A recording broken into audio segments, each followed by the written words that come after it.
Hello everyone, and welcome to the all-new Genesis GV70 Electrified. Genesis' fully electric version of their popular GV70 EV. And this is the really gorgeously exclusive white interior that you can only get actually on the GV70 EV. And this one's finished in the fully matte paint outside. We have a dual motor, all-wheel drive, over 400 horsepower, decent amount of range. It's a little bit over 230 to 240 miles. Not too bad. But for a vehicle that's not on a dedicated electric platform, it handles fantastically, it drives really, really well, and this interior is really gorgeous. If you haven't seen my full review video on this, please go check that out, but I'm going to give you guys, in this video, a really quick tour of the exterior. So this one is finished in the matte paint. It's like a $1,500 option, so not too crazy, and you would really never know it's an EV outside unless you really know what you're looking for, like the grille actually. So you have the charging port right in the grille right here, which is really cool. Well, usually, I think you have to press a button to open it. It was opening before. Really nice matte paint. Again, dual LED kind of projector lights over there, kind of in that stacked pattern for Genesis' design. Really sleek shape as well. Love the shape of the GV70. And again, you would never know it's an EV unless you saw that there's no exhaust tips and the unique grille. That's pretty much it. Let's hop inside and take this thing on a drive though, because that's really the fun is going to be out with the GV70. Now, Genesis now has 2 electric vehicles on sale. They have this as well. Actually, they have 3, I'm sorry. This, the G80 Electrified, and the fully ground up EV, the GV60, which is based on the Hyundai Kia Genesis eGMP architecture. This and the G80 are based on Genesis's own architecture, which is, I think they call it the M3 platform, but I don't want to insult BMW owners there. I'm going to pop this into sport mode. You have Eco, Comfort, Sport, and an individual setting as well. So I'm going to put it in sport mode. That full power. Holy phone just flew across the vehicle. And I have to say, this is a really well insulated vehicle in the sense that you will never know how fast you're going. So you can be going crazy speeds and not really know how fast you're going because it's just so quiet in here, which I think is a fantastic feature. Nonetheless, you do got to be careful with that power. With great power comes good responsibility. Now, how is this GV70 EV like to drive? Now, for a converted, I guess, platform, which did have this in mind when they were developing it from the get-go, it's really fantastic. And I actually have to say, it definitely feels way more premium and more solid, refined, and quiet somehow than the dedicated GV60 actually. I do prefer the steering of this more. It feels more natural and a little bit more like less electronic feeling, and I think the sound insulation on this is way better, I think, than the GV60s. It's much more quiet. It also feels way more sturdy and more insulated, and I think you'll reflect that in the price tag. This one is coming around $75,000 versus the GV60, which is $10,000 to $20,000 cheaper depending on how you option it. I am actually pretty impressed with this one though, so I do like how it drives so far. I'm gonna take it up this mountain road over here, see how it handles. And you do have that boost button down there, which will give you like 10 seconds of additional power if you need it, but I don't think we're gonna use that just yet. This thing is very quiet and smooth to drive, and the one thing you will notice is that there's really no wind noise, and wind noise is a really big factor when you're building an EV because there's no really powertrain noise. So if you have a lot of wind noise, you're going to notice it, especially with tire noise still. And this thing is fantastic at being very quiet, and it has that almost like luxury Volt-like feel that you come to expect with these EVs, and it just feels really fantastic on the road.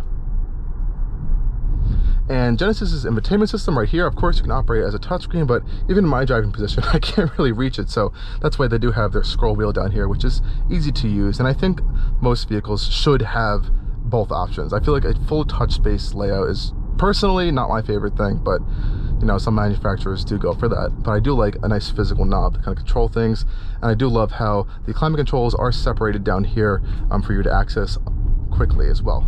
Good features on that separation there. Now, of course, like I said, you do have those different drive modes. You have Comfort, Eco, Sport, and individual modes, and that's really just going to be adjusting power outputs mostly. And you can change some chassis parameters, which is nice. And there is a very subtle electric motor whine you can hear in the background, which I think is fantastic. And you know, this isn't a like sporting high performance EV like I think a lot of people are being misled to think EVs are purely for, but this is a luxury EV, I think. With that, it has a little bit of an athletic edge to it, definitely, for sure, but it's a luxury EV first, and it's doing that luxury part really, really well. It's very smooth. It feels very refined. I think refined was the first word that really just came out of my mouth and the top of my head when I got into this thing. I was like, wow, this is really, really nice. Very smooth, comfortable, and controlled around corners as well. And that also plays over to the suspension settings. Let's get a little bit of speed in here. Yeah, it handles itself well around corners too. A little bit of body roll. It has a softer suspension versus, you know, I guess some other EVs in this segment. Like I said, it's more luxury focused. Yeah, and that plays into the suspension too. It's very well at soaking out bumps, yet also keeping the chassis well controlled at the same time. I think they did a good job on that as well. Now, you do have these paddle shifters, and these are to control your regenerative braking settings. I do actually quite like this. So a lot of other manufacturers will have regenerative braking controls buried in your infotainment system. I actually prefer this option. I'm just a sucker for paddle shifters, and obviously there's no transmission to be shifting, but I like to kind of adjust regen on the fly in that aspect. I believe there's a few settings you can go into. It also goes into like an automatic setting too, and that's of course to help regen energy right back into the battery packs. And with general regen on, you will reduce your brake usage, so that's another benefit to having EVs. More regen, higher regen, you can slow down using those motors versus the brake pedal, and you won't have to be changing brakes as much as a gas car. But I have to say though, if you are looking for like a luxury EV that's like not gonna completely go into like the $100,000 range, this is a really fantastic option. I hope this sells well for Genesis, and it is being built actually in the United States now, so it's gonna be qualifying for tax credits and stuff, which is fantastic. Let's get a little bit of acceleration test right here for you guys. Now we're gonna use the boost mode.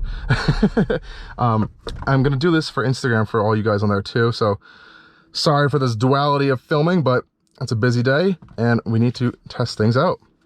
Boost mode, and let's go. Whoa. And like I said, you don't realize how quick you're going in this car sometimes because it just takes off, but that acceleration actually put me back into the seat and it feels strong. Again, dual motor all-wheel drive, so that's where you're really getting that boost from, and it's just so smooth and quiet in here as well. It's just like pretty impressive.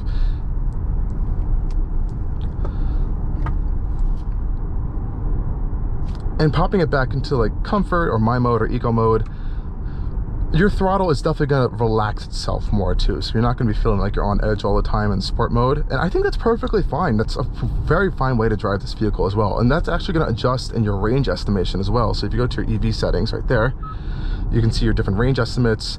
We are at 64% battery right now, and it will adjust if you have climate control on or off as well, so that's a nice kind of adjustment that they have on there for you.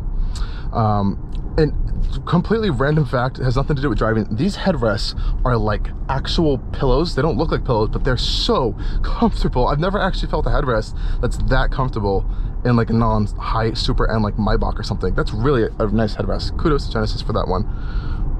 Just gonna turn around here for you guys.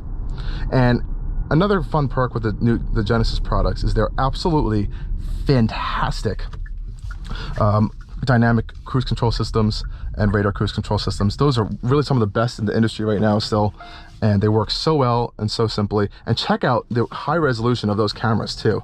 That is fantastic. This is an acceleration in eco mode, so you still have that power. You still can get up to speed. It's not going to like completely reduce everything, but it's not going to be as aggressive as a boost mode with your sport mode is going to be on, which I think is really nice.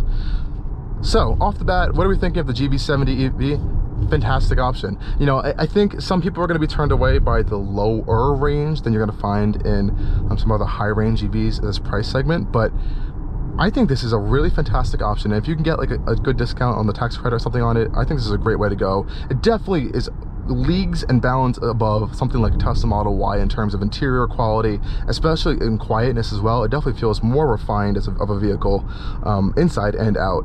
I think it looks better as well. Though obviously you're not going to be getting that Tesla supercharger network, and you're not going to be getting the about 100, actually I wouldn't say 100 miles more range. I would say 50 to 60 miles more range. You're probably going to get a Model Y long range or a Model Y performance. But then again, that vehicle whole other different type of people I think are looking at those versus this car. But nonetheless, this is a really, really good EV, and I definitely would consider one if I was shopping in this segment. So, do I have any complaints whatsoever of the Genesis GV70 EV? I'm not sure, actually. It's really a really good vehicle. If anything, it would be maybe a little bit more range. But obviously then you would have to add a bigger battery pack, add more weight, and that could hamper the whole kind of experience of it. I would actually like to see them do a sport prestige version of the GV70 EV. I have a feeling that would kind of destroy the range, even if they added like a little bit more power. But I'd be really interested to see if they could make it a little bit more sporty, maybe a different offering. Even though you are getting, this is the sport steering wheel actually on the regular GV70, it's not the oval one. I don't know. I wonder if they would even consider doing that. You might maybe like a little bit of sportier design outside too. One weird food for thought, but otherwise I think it's pretty good. I mean, maybe a minor complaint would be I would like to have more configurability on the digital dash. That would be nice, other than just having your different gauges for your different drive modes. Yeah, it's pretty good. It's just a pretty solid EV, and I'm impressed that Genesis is able to pull this out of left field and kind of like hammer down into this segment. Nonetheless, though, enjoy this beautiful view over here, guys, and thank you for joining me on yet another POV Drive video with Allcarnews, and stay tuned for a lot more content coming really soon. Cheers.